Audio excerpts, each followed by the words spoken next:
চলে আসলাম নতুন এক ভিডিও নিয়ে। এটা হচ্ছে মিষ্টি কুমড়া।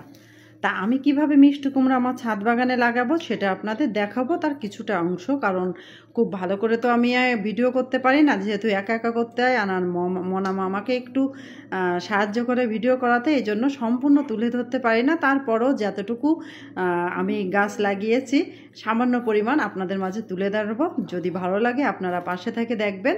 এটা আমার মিষ্টি কুমড়া গাছ, এটা আমার লাগানো হয়ে গিয়েছে গাছ। তারপর আমার এই ড্রামটাই সম্পূর্ণ পরিমাণ মাটি ছিল, আর এখানে আমার চাল কুমড়ো গাছ লাগানো ছিল। এই জন্য আমি মাটিগুলো সব তুলে নিয়েছি, নিয়ে নতুন করে আবার মাটি দিয়ে আমি এই গাছগুলো লাগিয়েছি। নতুন করে যেহেতু টপের মাটি, নতুন করে সার দেওয়া লাগবে, ওদের খাবার দেওয়া লাগবে, দিয়ে তো তলে দিয়ে তারপরে আমি উপরভাবে গাছ লাগাইছি। আর এই যে এই সম্পূর্ণ মাটি আমি ওই ড্রামের ভিতর থেকে তুলছি। আর এই যে সব আবর্জনা দেখছেন না, এগুলো আমার তুলসী গাছের আবর্জনা, ঘাস, এগুলো আমি আবার ফেলে না, রেখে দিই।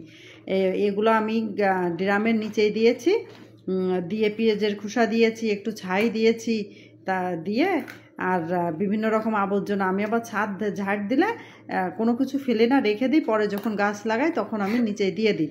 এটা আমার ছাদ বাগানের কিছু অংশ। আমার মনা ভিডিও করেছে, তাই একটু ঘুরিয়ে দেখালো। আর এই ড্রামের ভিতর আমি সব কিছু দিয়ে আমার এই গাছগুলো লাগানো। তা আমি এখানে কি সার ব্যবহার করেছি জানেন? সারের হয়তো বা আমি নাম জানি না, 3 রকম সার ব্যবহার করেছি। একটা কালো, একটা সাদা, আর একটা হচ্ছে গিয়ে ইটির গুঁড়ার মতো রং। আমি সারের নাম জানি না, কিন্তু এই সব রকম সারগুলো আমি প্রথমে ছাই দিয়েছি, তারপরে পেঁয়াজের খোসা দিয়েছি, তারপরে দিয়েছি সারগুলা, তারপরে আবর্জনা দিয়েছি, তারপরে মাটি দিয়েছি। হ্যাঁ, এই যে এতগুলো আমার মাটি হয়েছে। আমি আবর্জনা যখন ড্রামের নিচে দিয়েছি তখন আমার মাটি কম লাগিয়েছে, আর ড্রামটা আমার একটু হালকা হয়েছে। আমার রীতিমণি গাছ লাগিয়েছিল তখন এই সম্পূর্ণ মাটি দিয়েই গাছ লাগিয়েছিল।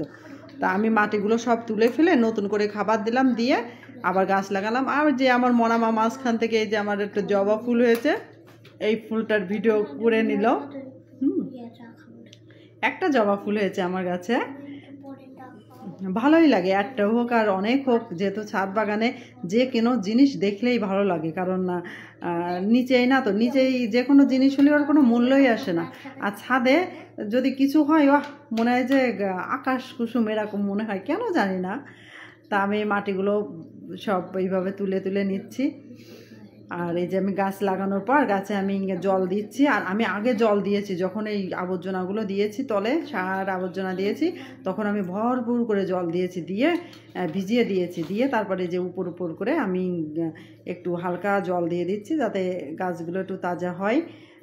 সেই দুপুরবেলা কিনছে, কারণ কাজের সময়তে লাগাতে যেতে পারিনি। তারপর মাটি তৈরি করা, সব কিছু মিলে একটু সময়ের ব্যবধানে গাছটা একটু নেতিয়ে পড়েছিল, তাই একটু মাথাতে জল ছিটিয়ে ছিটিয়ে দিলাম, যে গাছগুলো সকালবেলা হয়তো বা ভালো লাগবে দেখতে গাছগুলা। আর এখানে যে মিষ্টি কি কুমড়া, চাল কুমড়া ছিল, সেই চাল কুমড়া গাছটা তো তুলে ফেললাম। এখন এতটুকু চাল কুমড়া আছে, কালকে নিয়ে যে মোনাকে ভাজি করে দেব।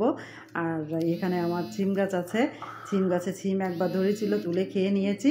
এখন নতুন করে আবার ফুল আসছে, আবার সিম ধরবে। আসলে যে কোনো জিনিস কষ্ট করলেই ফল পাওয়া যাবে। পরিশ্রম সাফল্যর চাবিকাঠি। ভালো থাকেন সবাই।